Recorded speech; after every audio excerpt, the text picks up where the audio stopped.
অনেকেই প্রশ্ন করে, হুজুর টাকনোর উপর হাঁটুর উপর কাপড় উঠলে কি ওযু ভেঙে যাবে, কিংবা গালি দিলে কি ওযু ভেঙে যাবে? হুজুর টিভি দেখলে কি ওযু ভেঙে যাবে? নাটক দেখলে কি ওযু ভেঙে যাবে? সিনেমা দেখলে কি ওযু ভেঙে যাবে? অনেক রকম প্রশ্ন করে।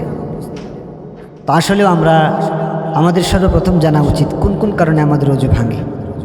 অনেকে কয়, তুই টাকনোর নিচে তোর হাঁটুর উপরে কি উঠছে, জামা উঠছে, তুই ওযু কর। তুই গালি দিছস, ওযু কর। তুই টিভি দেখছস, ওযু কর।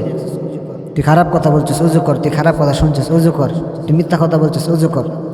তো আসলেও আমাদের সর্বপ্রথম জানতে হবে আমাদের কোন কোন কারণে ওযু ভাঙে, কোন কোন কারণে আমাদের ওযু ভেঙে যায়, সেটা আমাদের জানতে হবে। আমরা মনে রাখবো, ওযু ভাঙার কারণ হলো 7টি। ওযু ভাঙার মৌলিক কারণ হচ্ছে 7টি। 1 নাম্বার, পায়খানা বা প্রস্রাবের রাস্তা দিয়ে কোনো কিছু বের হওয়া, অর্থাৎ প্রস্রাব করা, পায়খানা করা, এরপরে বায়ু আসা, এই কারণগুলোতে আমাদের ওযু ভেঙে যায়। 1 নাম্বার, প্রস্রাব বা পায়খানার রাস্তা দিয়ে কোনো কিছু বের হওয়া। 2 নাম্বার, মুখ ভরিয়া বমি করা, হোক সেটা ইচ্ছাকৃত বা অনিচ্ছাকৃত। যদি আমরা বমি করি মুখ ভরে, সেক্ষেত্রে আমাদের ওযু ভেঙে যাবে। মুখ ভরিয়া বমি করা। 2 নাম্বার, শরীরের কোনো জায়গা হইতে রক্ত, পুষ কিংবা পানি বের হয়ে গড়িয়ে পড়া। শরীরের কোনো জায়গা থেকে রক্ত, পুষ অথবা পানি যদি বের হয়, গড়িয়ে পড়ে, তাহলে আমাদের ওযু ভেঙে যাবে। এরপরে থুতুর সঙ্গে রক্তের ভাগ সমান বা বেশি যাওয়া। আপনি থুতু ফেলছেন, দেখছেন যে থুতুর কালারটা ডিসকালার হয়ে গেছে, মনে হচ্ছে যে পরিমাণ থুতু ছিল সে পরিমাণ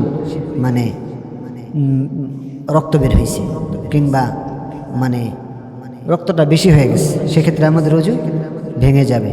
চিত বা কাত হয়ে হেলান দিয়ে ঘুম যাওয়া।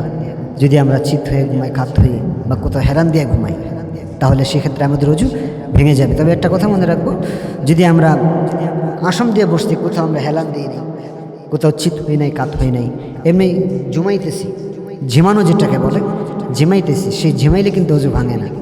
যদি হেলান না দিয়ে কোথাও, শরীর যদি কোথাও ঠেক দেওয়া না থাকে, হেলান দেওয়া না থাকে, তাহলে আমাদের ওযু ভাঙবে না। যেমন আমরা অনেকে নামাজে বসে ঝুমানো চলে আসে, বয়স্ক যারা আছি, সেক্ষেত্রে যদি আমরা কোথাও হেলান দেওয়া না থাকে, তাহলে আমাদের ওযু ভাঙবে না। তবে হ্যাঁ, যারা চেয়ারে বসে নামাজ পড়ে হেলান দেয়া, তাদের ক্ষেত্রে ভিন্ন কথা।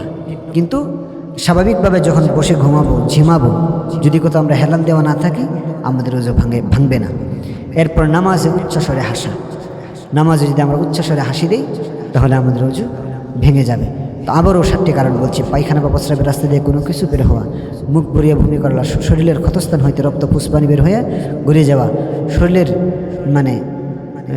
থুতুর সঙ্গে রক্তের ভাগ সমান বা বেশি হওয়া, চিত বা কাত হয়ে হেলান দিয়ে ঘুম যাওয়া, পাগল ও মাতাল অচেতন হওয়া। পাগল হয়ে গেছে, মাতাল হয়ে গেছে, অচেতন হয়ে গেছে, ওযু ভেঙে যাবে। নামাজের ভিতর যদি কেউ উচ্চস্বরে হাসে, ওযু ভেঙে যাবে।